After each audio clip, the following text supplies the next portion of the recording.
My brother called on a Thursday morning while I was pruning the rose bushes out front. I almost didn't answer. My phone was inside. The coffee was hot, and the roses hadn't been touched since my wife passed 2 Octobers ago. But something made me set down the clippers and walk inside. It was Dennis. Frank. His voice was tight. Clipped. Dennis never clipped his words unless something was wrong or he needed something. Usually both. Hey, I need a favor. I leaned against the kitchen counter. Sure. What is it? I've got a situation at work. Big one. I need to fly to Denver tonight, back Sunday. Can Maya stay with you? Just 4 days. My chest went warm in spite of myself. I hadn't seen my niece in 3 months. She'd turned 8 in April and I'd mailed a card because Dennis said the weekend wasn't good for a visit. Sure, I said. Of course. You want to bring her by tonight? I'm already on 71. Be there in 20. He hung up before I could ask about her school schedule, her allergies, whether she was still afraid of the dark the way she'd been last Thanksgiving. 20 minutes wasn't enough time to do much, so I just cleared the guest room of the boxes I'd been meaning to sort through since Helen died, put clean sheets on the bed, and pulled a juice box from the back of the fridge. Dennis's truck pulled in at 4:42. Maya climbed out of the passenger side with a backpack and a stuffed rabbit missing one eye that I recognized from Christmas 2 years ago. She looked smaller than I remembered.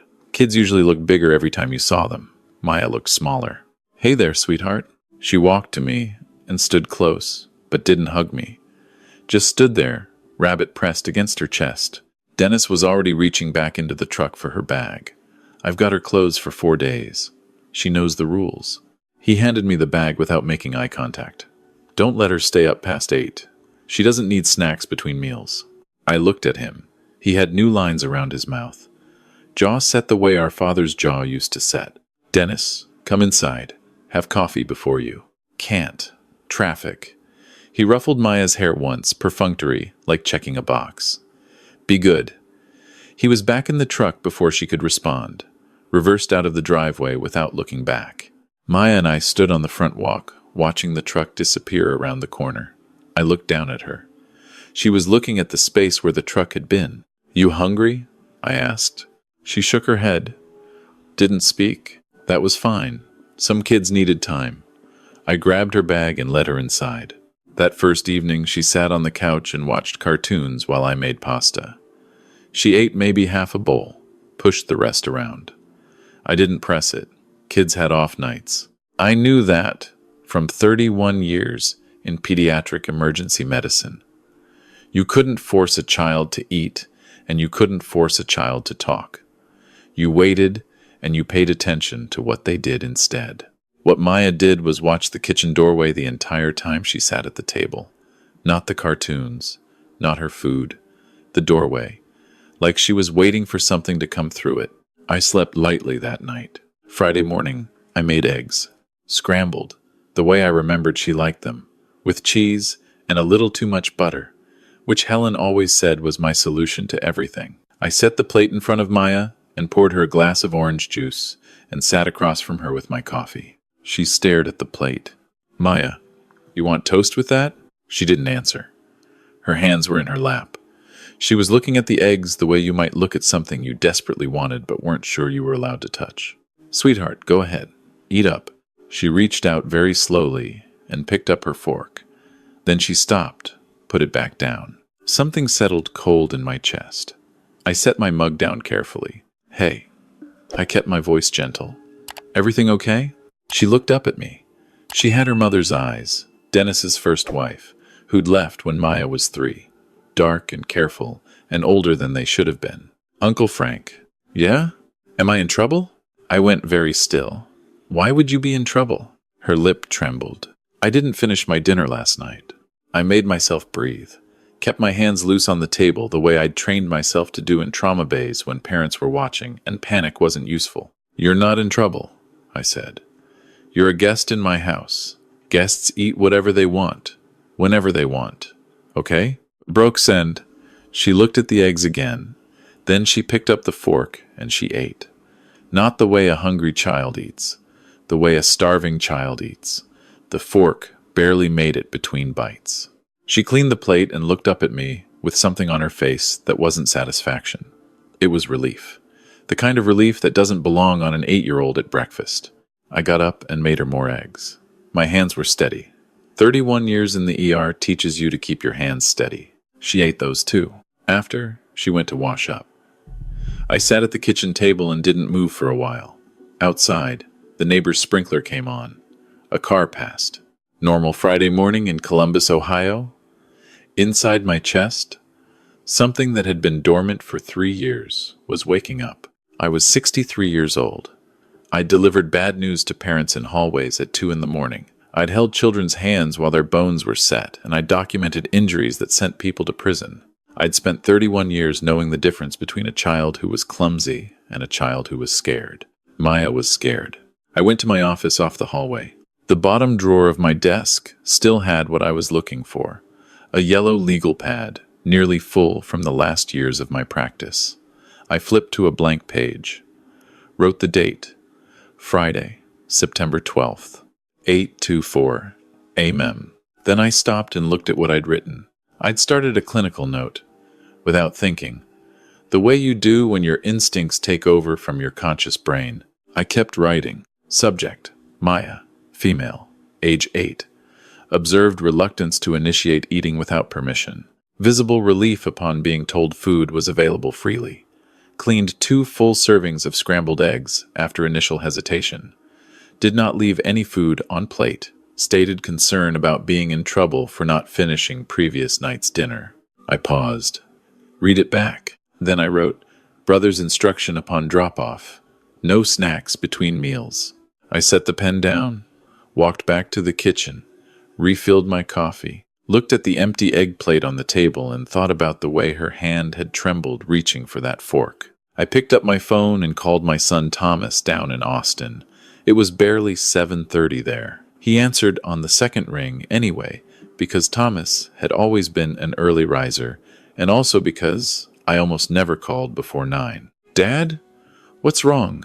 When did you last see Maya? There was a pause. July maybe? Dennis brought her to that cookout at Aunt Renee's place. Why? How did she seem? Thomas was quiet for a moment. Quiet in the way that meant he was remembering something he hadn't paid enough attention to at the time. She was pretty subdued. I figured she was just tired. You know how Dennis gets at family stuff, kind of tense. I thought she was picking up on that. What do you mean, Dennis gets tense? He has all these rules for her. Don't interrupt, don't make noise, finish everything on your plate or we leave. Thomas paused again. I thought he was just being a strict dad. My jaw tightened. I kept my voice even. She's here for the weekend. I'm going to need you to be available by phone. Dad, what's happening? I don't know yet, but I need you to know I'm paying attention. After I hung up, I walked to Maya's room. She was sitting on the bed, drawing in a notebook she'd pulled from her backpack. I leaned in the doorway and knocked on the frame. What are you drawing? She held it up. A house. Small windows, dark walls, a tree in the corner drawn in heavy black lines. The sky was gray. There was a figure in one of the windows. Small. Hard to tell if it was looking in or looking out. Is that your house? She nodded. Nice tree. She looked at it. It's not really that nice. It dropped all its leaves in August. Dad says it's dead, but we haven't cut it down yet. I sat down on the edge of the bed. Does your dad let you draw at home? She thought about it for a second too long. If I'm done with everything else first. Everything else like what? Her pencil moved across the page. Chores. Homework. She paused, being quiet. I watched her draw for a minute. Then I said, casually, the way you learned to in pediatric medicine, what does your room look like at your house? Big? Small? She shrugged. It's okay. I have a lock on my door. I kept my expression neutral. Your dad put a lock on your door? From the outside, she said. So I don't wander at night. She said it the way kids say things they've been told enough times that they believe it's normal. From the outside. Like it was just a feature of rooms. Like every bedroom door had a lock on the outside, operated by someone else. I stood up slowly. I'm going to go start lunch, okay? Can I help? I looked at her upturned face, the single-eyed rabbit on the pillow beside her. My brother's daughter. I'd love that, I said. She made the sandwiches herself, cutting them carefully into triangles the way Helen used to. While she worked, I took my phone and typed notes in the memo app with one hand, kept my eyes on her, kept my voice light. We talked about her school and her teacher, Mrs. Holloway, and whether she had a best friend. And she said she used to, but Kayla moved to Cincinnati in June. You must miss her. She put the knife down. I'm not supposed to call her because it distracts from homework. She picked the knife back up and finished cutting. That afternoon, I called Patricia Okafor. Patricia had been a CPS supervisor in Franklin County for going on 20 years. We'd crossed paths dozens of times over the years, written up the same cases from different angles, testified in the same courtrooms. She answered on the third ring. Frank Coleman. What the heck are you doing calling me on a Friday afternoon? You're retired. I have a situation. A pause. How unofficial. My niece is staying with me for the weekend. Oh no. Tell me what you need. I walked outside onto the back porch so Maya wouldn't hear, and I laid it out. The food hesitation. The question about being in trouble.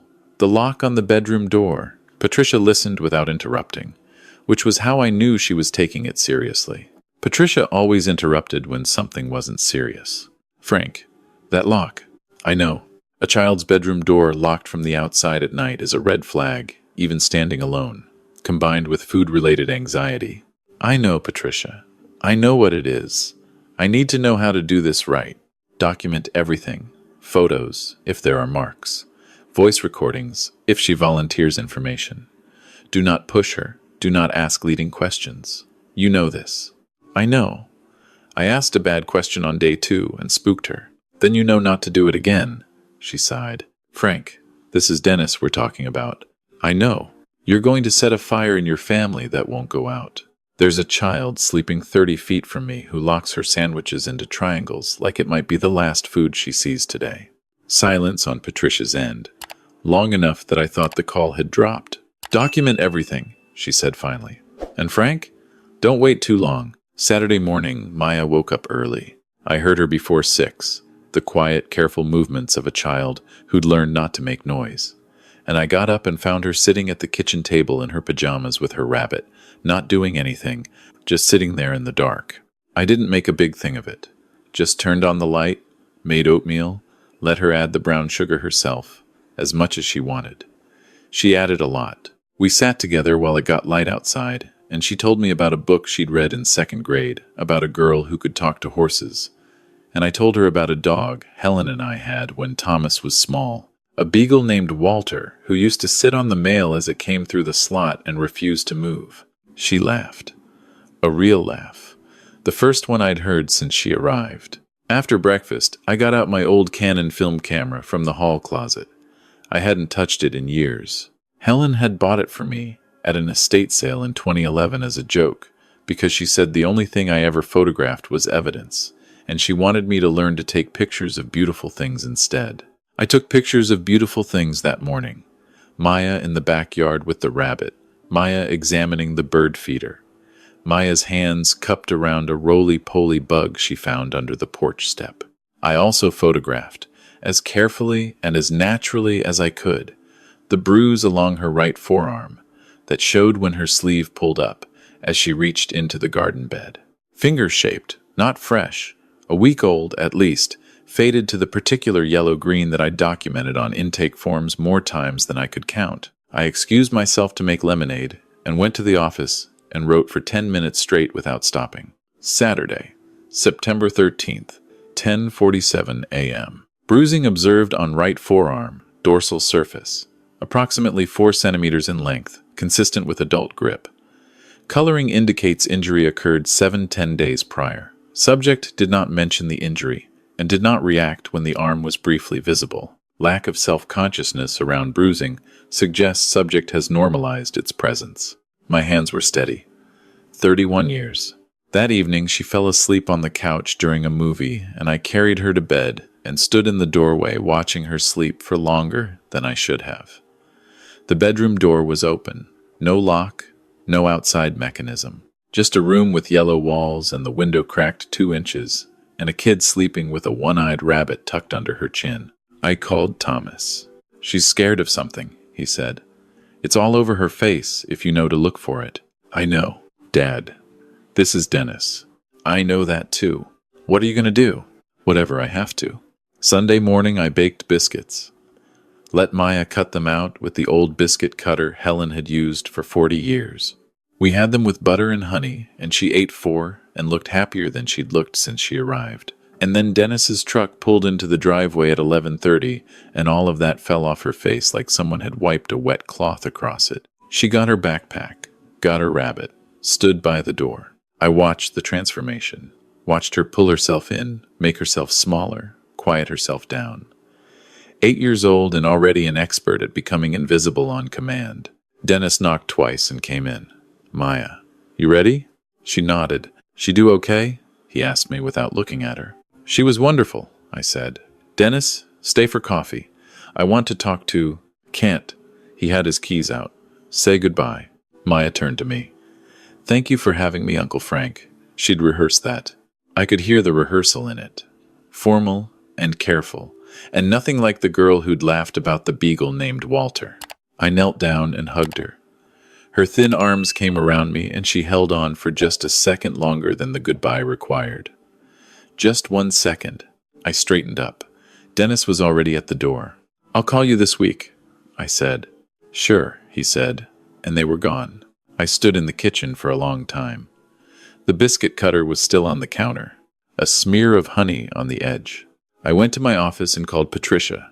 Monday, I drove to the main branch of the Columbus Metropolitan Library and used their copier to make 3 complete sets of everything I documented.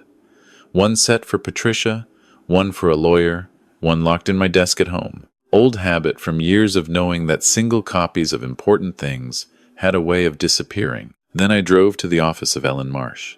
Ellen had been practicing family law in Columbus for 22 years. We'd worked opposite sides of the table in 3 custody cases back in my ER days, and I'd respected her every time, even when she'd beaten me. She opened the folder, didn't speak for 4 minutes, just read. Mr. Coleman, she said, this is thorough. I had 31 years of practice. She tapped the photograph. The bruise. Consistent with grip restraint, I said. The coloring puts it between 7 and 10 days before observation, which is within the window of Dennis's last confirmed contact with her before drop-off. She put the photo down. The food behavior you've described. The locked door. The locked door is the one I keep coming back to. She made a note. Do you know if this has been ongoing? No. I don't know the duration. I only had 4 days. And your brother? Does he have a history of this type of behavior? I thought about our father. Thought about the way Dennis had flinched when our father raised his voice at the dinner table, all through childhood, the way we both had. Thought about our father's belt and his particular talent for finding reasons. Our father wasn't a gentleman, I said. That's not the same thing. No, but it's context. Ellen nodded slowly, filed the pen. Mr. Coleman, if we file a report and pursue emergency custody, your brother will know it was you. You're the only person who had extended contact with that child recently. I understand. It will be a war. I've been in family court before, not as the petitioner. I looked at her. If that little girl goes home and I've done nothing, I will not be able to live with myself. I don't care about comfortable. I care about her. Ellen looked at me for a long moment. Then she picked up her phone and called her assistant. Clear my 3 o'clock. By Tuesday, Patricia had opened a formal investigation. She called me at 7 a.m. to tell me, and I was already awake, sitting at the kitchen table with cold coffee and 3 days of additional notes in front of me. Home visit scheduled for Thursday morning, she said, unannounced. What about Maya in the meantime? She goes to school, teachers are watching. I've already made contact with the school counselor. And Dennis will be notified as required by protocol once we conduct the visit. That gave me approximately 48 hours before Dennis knew what was coming. He found out in 36. Wednesday evening at 6:15, my doorbell rang. I wasn't expecting anyone. I looked through the window before I answered because 31 years in emergency medicine teaches you to look before you open. A woman stood on my porch, mid-40s, expensive coat, dark hair, expression that could strip paint. I recognized her. Renee, Dennis's girlfriend of 2 years, soon to be his wife, if the engagement ring I'd seen at Easter meant anything. I opened the door. Frank, Her voice was flat. We need to talk. I don't think we do. She walked past me the way people walk past you when they've already decided you're not going to stop them, into my living room. Looked around like she was taking inventory. I know about the CPS report. I stood in my own doorway. Dennis called you. Dennis is a wreck. She turned around. You have any idea what you've done? I have a very specific idea. He is trying. She pointed at me, and I noticed that her hand was shaking, whether from anger or something else, I couldn't tell. He has been through the worst years of his life. He lost everything with Diane, and he has been putting himself back together, and you just blew it apart. He locked his daughter in her room, for her safety. She sleeps and walks around at night. She could hurt herself. She told me about the meals, Renee. A pause. The finger came down. Kids exaggerate. She ate 4 biscuits at my kitchen table like she was afraid they'd disappear. I've treated malnutrition in children. I know what it looks like. Renee's jaw tightened. You are using that child to punish Dennis for whatever problem you two have had your whole lives. You were always jealous of him. That might be the single most ridiculous thing anyone has ever said to me, and I've worked in emergency medicine. I will tell the court you have a grudge. I will tell them you've been estranged from your brother for years.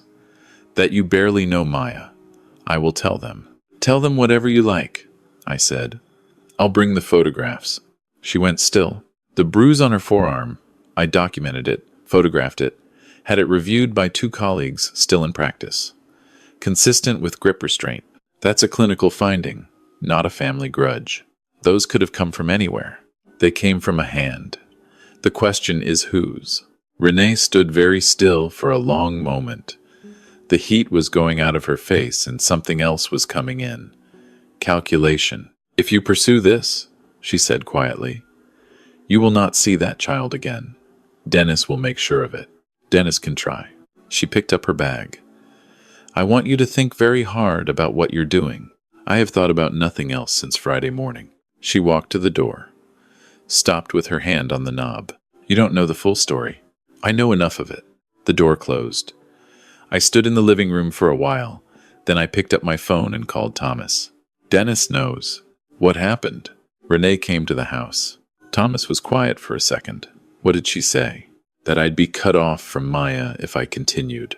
Are you continuing? What do you think? His exhale was long. Dad, you sure about this? I thought about Maya at my kitchen table at 6 in the morning. Sitting in the dark, not turning on the lights, waiting for permission. I'm sure, I said. The CPS visit happened Thursday morning at 9 a.m. Patricia called me after.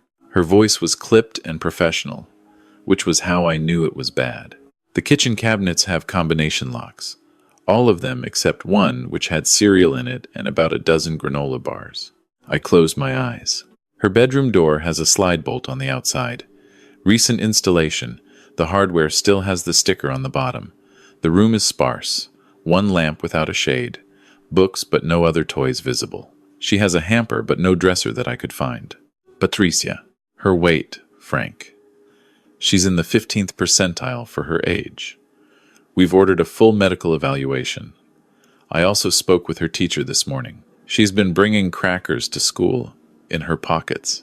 Doesn't throw away her apple cores. I sat down on the floor of my kitchen. Actually sat down on the linoleum. She's been hoarding. Yes. The teacher noticed in August. She called it a quirk. I don't think it's a quirk. No, I said. It's not. I'm going to need a statement from you. Full documentation. This is going to move quickly, Frank. I'll have everything to you by 5. And Frank, she paused. He already called a lawyer. How long have I got? Long enough to be ready. Dennis's lawyer was a man named Gerald Holt.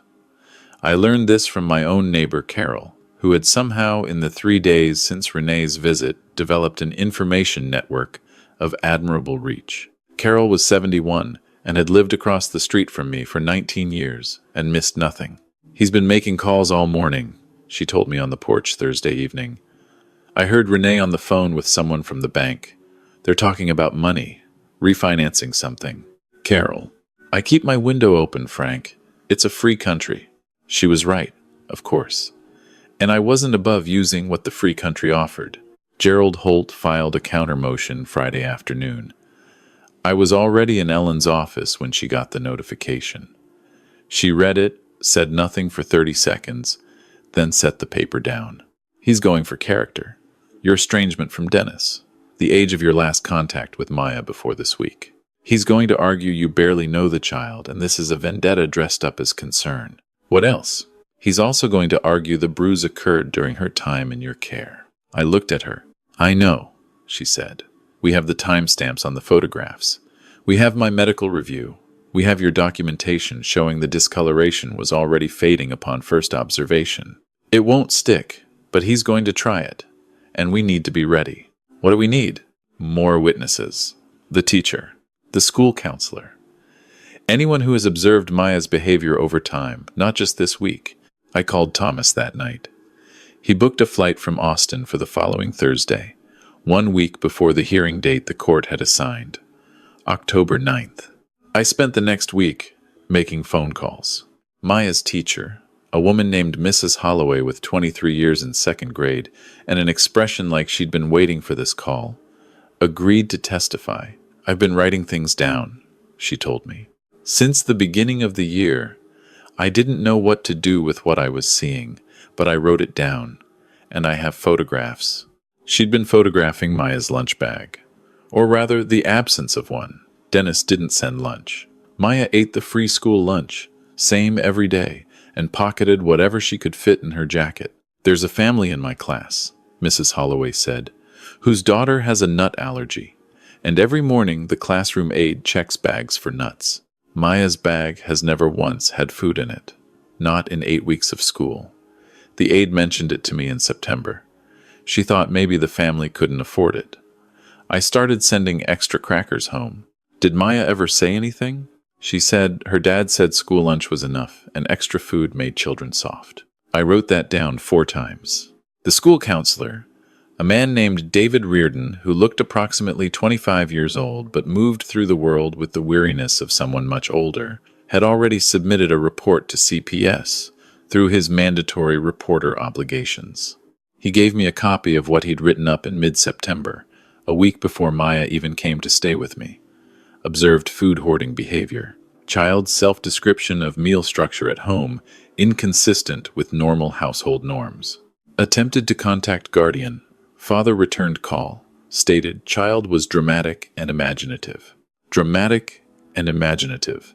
I put that in my folder. Carol gave a written statement. So did a woman named Barbara from 2 doors down from Dennis's house, who'd seen Maya sitting on the front steps after dark on a night in August, in what she'd assumed was just a kid stargazing. She was trying the door handle, Barbara told me on her front porch, coffee in hand. I remember thinking that was strange, like she was locked out. But Dennis's car was in the drive, so someone was home. I watched for a few minutes, and then the door opened, and she went in fast. I figured maybe she'd been out playing and it had gotten late. The door opened from inside. I don't know. I just thought, kid got locked out, parents let her in. I didn't think anything worse than that. I know. I'm not blaming you. She looked at me with her coffee and her 19 years of being a decent neighbor to someone who was hurting a child 20 feet from her driveway. I should have thought worse, she said. The medical evaluation came back on September 30th. I read it in Ellen's office while she watched my face. 15th percentile for weight. Evidence of chronic insufficient caloric intake. Mild vitamin D deficiency. Mild iron deficiency. Growth markers consistent with a child receiving significantly less nutrition than standard requirements for the past 12 to 18 months. 12 to 18 months. Maya was 8. That was 1/6 of her life. Frank. Ellen's voice was careful. Are you all right? I set the report down. I'm fine. She looked at me for a second. Then, Holt's going to depose you next week. He's going to press on the estrangement, on whether you had an existing conflict with Dennis. Did you? I thought about it.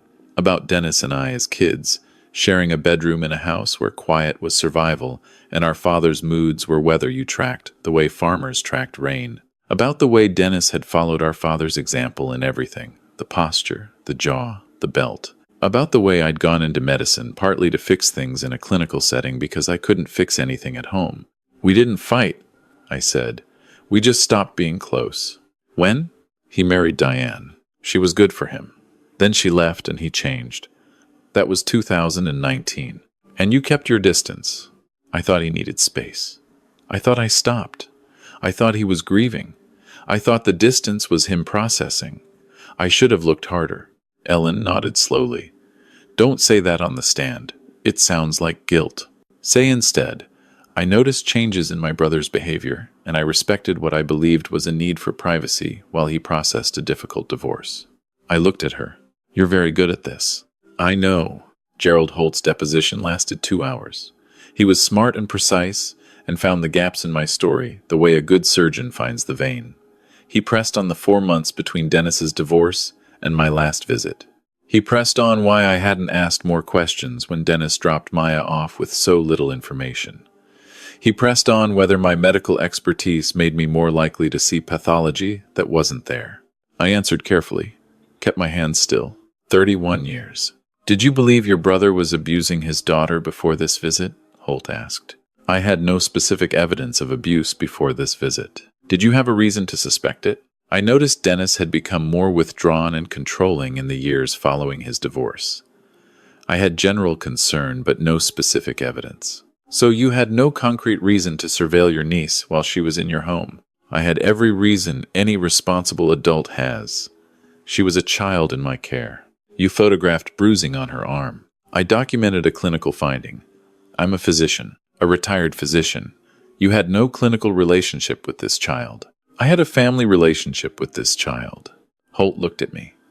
You reported your own brother to Child Protective Services. Yes, knowing it would destroy his custody of his daughter, knowing it would protect her. He made a note. We'll continue this in court, Dr. Coleman. The hearing was October 9th. Franklin County Family Court. The old building on Mound Street that smelled like floor wax and bad decisions. Thomas flew in 2 days before and stayed in the guest room, and we ate bad takeout and played cards and didn't talk about it much, which was how Coleman men had always handled things they were afraid of. The night before, I sat in what used to be Maya's room during those 4 days in September. The bed was made. The yellow light was on. I'd kept the window cracked 2 inches because she'd liked the sound of the street.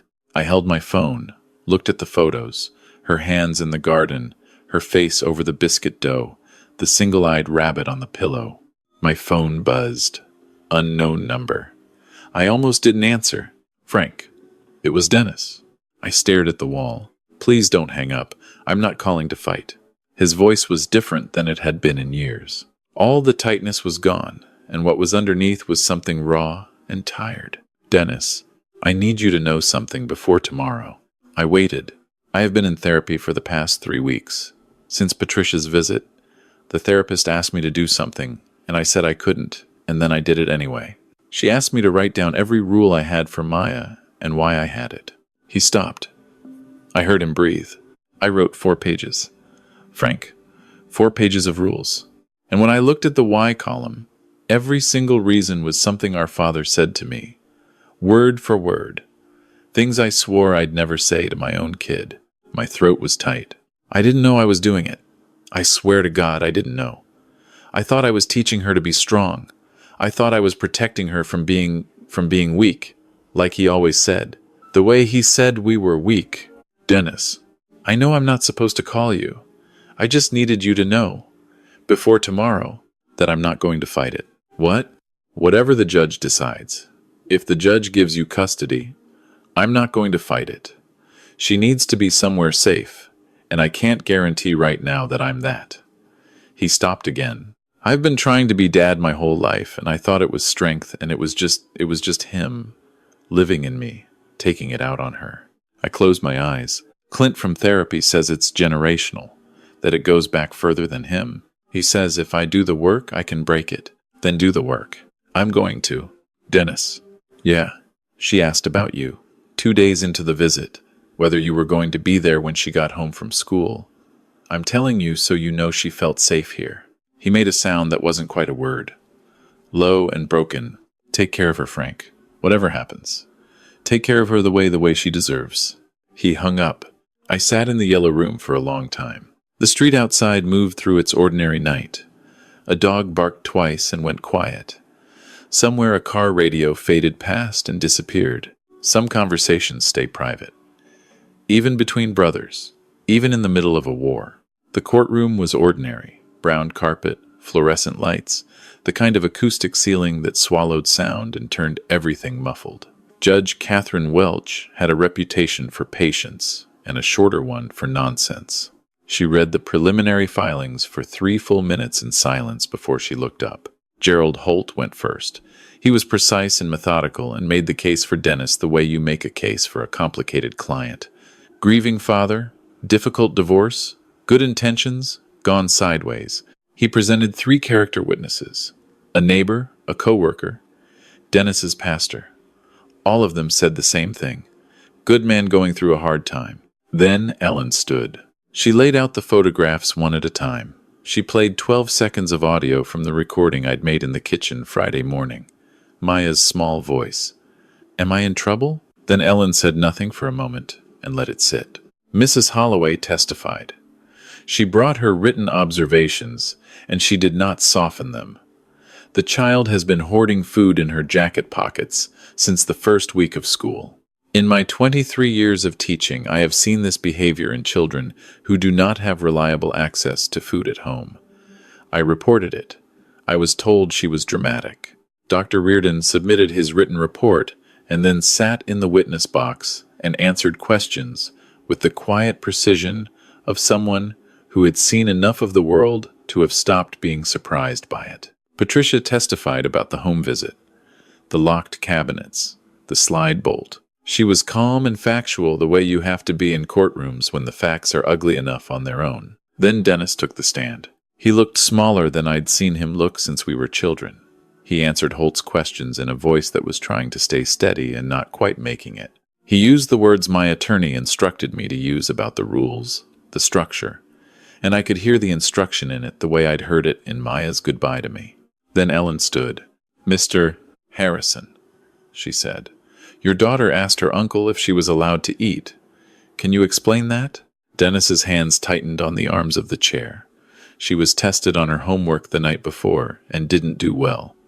That morning's breakfast was restricted as a consequence. So she hadn't eaten since dinner the previous night. Correct. And was dinner the previous night complete? There was a pause. There had been some difficulty. Ellen looked at her papers. Your daughter is in the 15th percentile for weight and has vitamin deficiencies consistent with chronic insufficient caloric intake. Do you dispute the medical finding? No. When did you start using meal restriction as a disciplinary tool? Dennis's jaw worked. His eyes went to the table in front of him. I don't remember exactly. After Diane left, things got harder.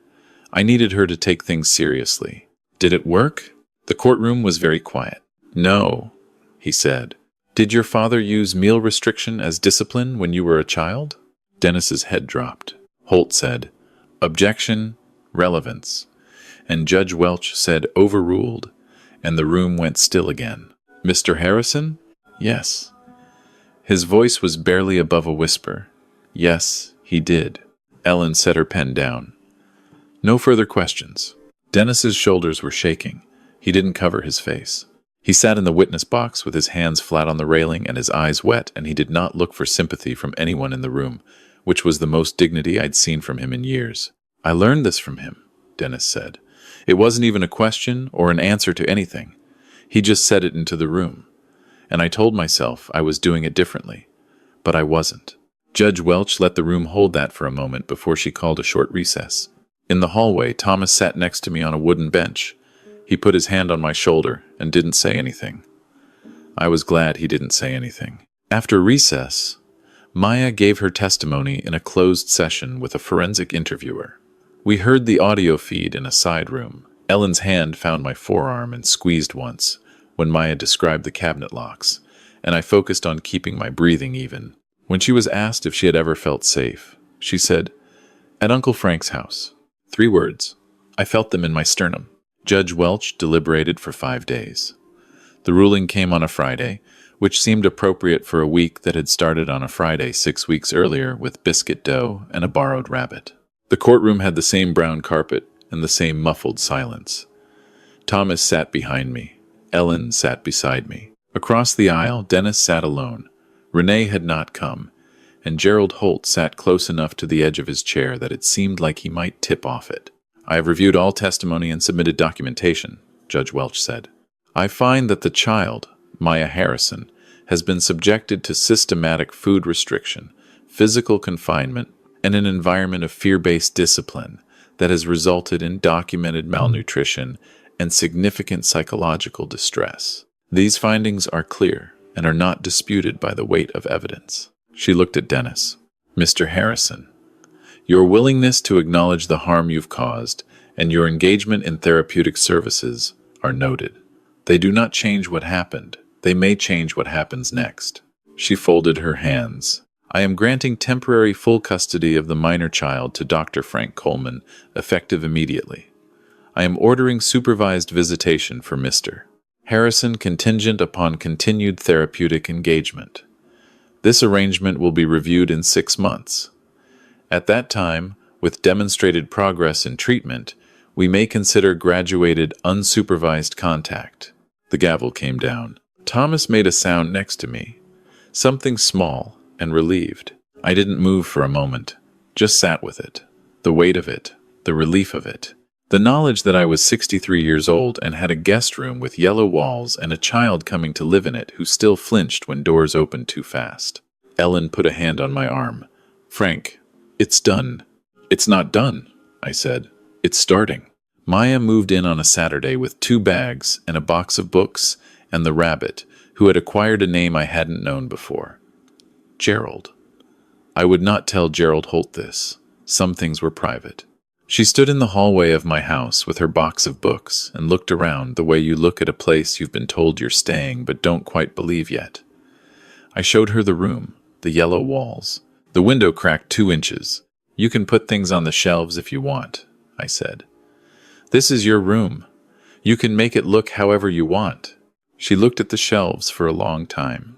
Then she said, "Can I put Gerald on the windowsill?" "Gerald can have the whole windowsill." She put him there, sat him facing out. He looked out over the backyard with his single eye while the afternoon light came in warm around him. The first week was quiet. She ate everything and still watched the door sometimes. And on Wednesday night, I heard her up at 2 in the morning and went to check and found her in the kitchen, not distressed, just sitting at the table in the dark, the way she had that first Friday. I sat across from her. Didn't turn the light on. "Can't sleep?" She shook her head. We sat in the dark together for a while. Outside, a car passed. The neighbor's motion light clicked on and off over nothing.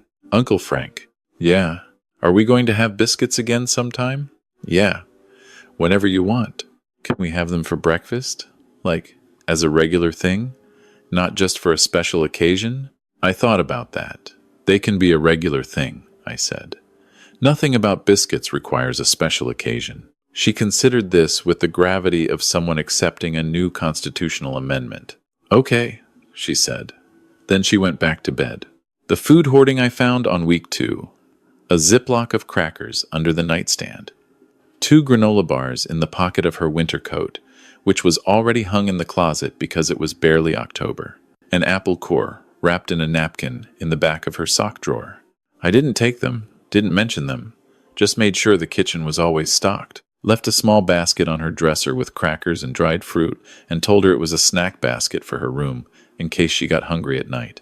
Didn't make it a thing. Just a basket. The basket disappeared into the nightstand within a day. But over the next 3 weeks, the Ziploc of crackers under the nightstand slowly got smaller as she stopped replacing what she ate. And one morning, I noticed she'd gone to the kitchen in the morning without the rabbit tucked under her arm like a security measure. Just walked in barehanded and said, "Can we have oatmeal? The kind with the brown sugar?" Small victories. I was learning to count them. Thomas called every other night from Austin. She talked to him sometimes, short conversations, but she always held the phone like it was something precious after they hung up. The nightmares were twice a week for the first month, once a week in November. I got good at sleeping lightly. My back complained. I bought a better floor mat for her room and left it rolled in the corner. And after the 3rd time I slept on it, she said, "Uncle Frank, you don't have to do that. You have a bed." And I said, "I know, I want to be here." She didn't argue again. In mid-November, Patricia called. Dennis has completed 6 weeks of intensive therapy. He's requesting a supervised visit. I sat with that. What does Maya think? She's been told he's in therapy. She asked if he was sad. She asked if he was learning to be different. What did you tell her? That we hoped so. Does she want to see him? She hasn't said no. That's different from yes, Patricia. I know. But Frank, she's 8. Whatever she feels about him is complicated, and it's going to be complicated for a long time, and denying him contact indefinitely doesn't uncomplicate it. It might make it harder. I thought about Dennis on the phone the night before the hearing. 4 pages of rules. Every single reason was something our father said. Schedule it, I said. My house. I'm present the entire time. Dennis came on a Saturday in late November. He drove up in a car I didn't recognize, a smaller one, and parked carefully, and sat in it for a minute before he got out. He looked like someone had put him through a year and 6 weeks. Thinner. The jaw no longer set the way our father's jaw used to set. Maya was in the living room with Gerald on the windowsill. I'd told her he was coming. She'd taken the rabbit off the windowsill and held him. Dennis came to the door, and I let him in. He stood in my hallway and looked at his daughter across the room, and his face did something complicated and human and completely different from anything I'd seen on it in years. Maya, he said. His voice was quiet. Hi, sweetheart. She looked at him for a long moment. Hi, Daddy. He sat on the floor, which surprised me. Not on the couch, on the floor, a few feet away from where she was, making himself smaller, making himself less. I'm sorry, he said. I know that might not mean much right now. I've been learning why I did the things I did, and I'm learning how to do things differently, and I know sorry isn't enough by itself. But I wanted you to know that. Maya looked at him with those careful old eyes. She looked at Gerald. She looked at her father. Mrs. Holloway says sorry means you try to change, she said. Your teacher is right, Dennis said. That's exactly what it means. Are you trying? Every day. The hour passed slowly and quietly. They talked about a cartoon she liked. He told her about a dog his friend had. She showed him Gerald's name. He said it was a good name without asking why, and that restraint cost him something. I could see it cost him something, and he paid it. When the hour was up, he stood and said goodbye, and didn't ask for anything. No promises extracted. He walked to the door and paused. Frank, I looked at him. Thank you. I thought about what to say to that. About the 4-page list. About our father's belt. About a dead tree in a yard and a little girl locked in her room. Do the work, I said. For yourself. Not for visitation. Not for court. For you. So this stops. He nodded. The door closed. I turned around. Maya was still on the floor with Gerald. She was quiet for a moment, and then she said, Is he going to be okay? I thought he might be, I said. She considered that. Then she went back to the cartoon like it was enough. Like maybe it was. December came in cold.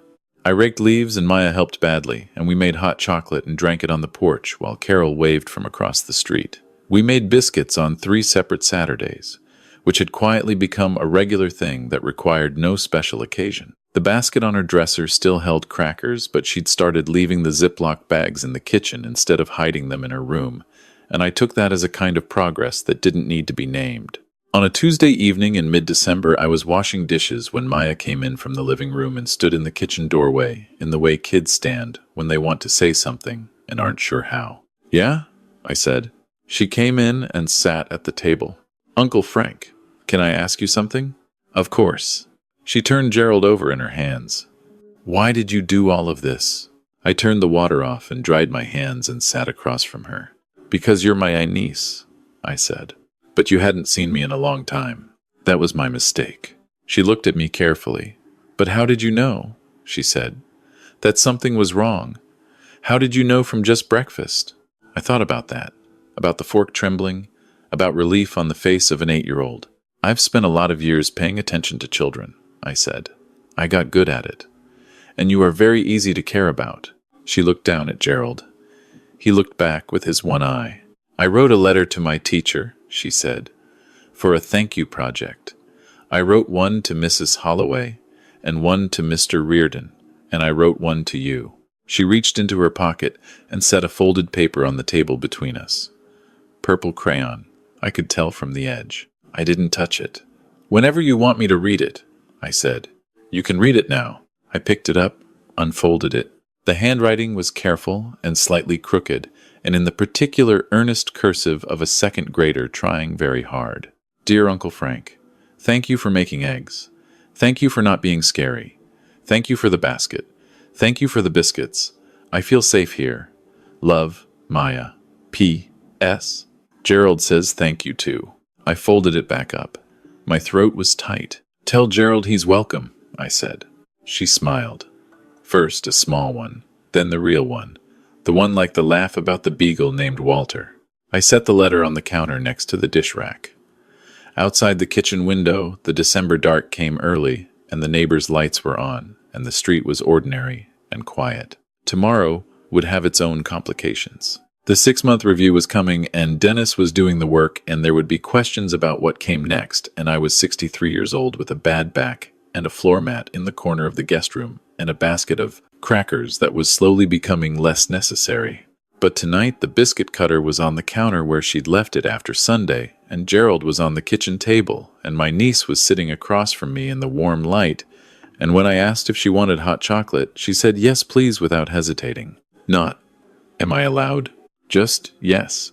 Yes please. That was enough. That was everything. If this story meant something to you, please leave a comment and let me know where you're watching from. Subscribe to Stormborn Vengeance for more stories like this one, and click the next video to keep listening.